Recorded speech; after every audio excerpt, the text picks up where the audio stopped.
dear church family.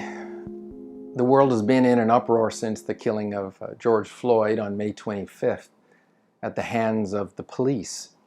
It happened in Minneapolis, Minnesota, and it was a shock to see a man abused and ultimately killed at the hands of people who had vowed to serve and to protect the community. As many of you know, Sarah and I have spent much of our lives living in other cultures, and in particular living in Africa.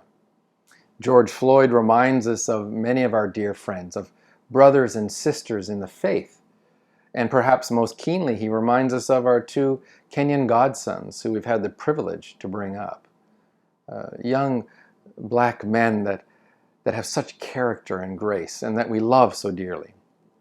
Our primary work as Christians is to become like Christ, to allow ourselves to be changed by our relationship with Him. In that transformation, we have to let go of everything and allow ourselves to become uncomfortable so that we can see people as Jesus did and as He still does. The question for us today is, how is Jesus looking at our world right now?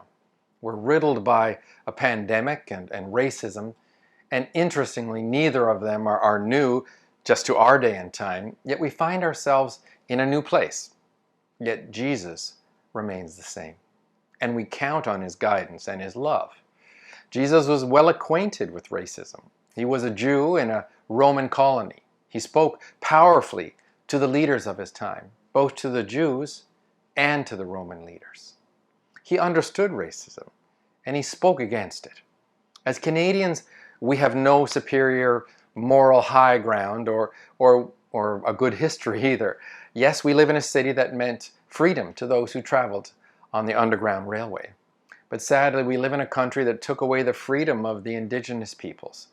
So our past is certainly not pristine. And in some respects, our hands really are not clean.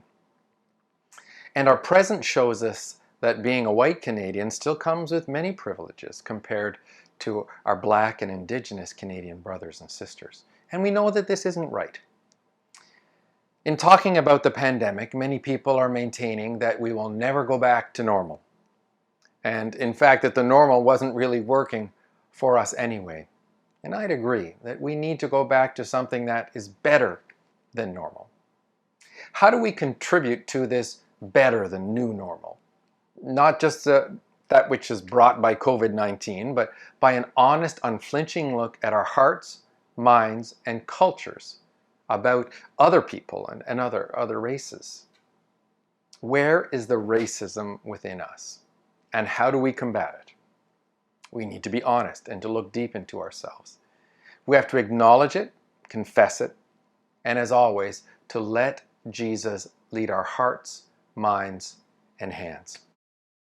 Matthew 12:30-31 tells us, "Love the Lord your God with all your heart, with all your soul, and with all your mind and all your strength.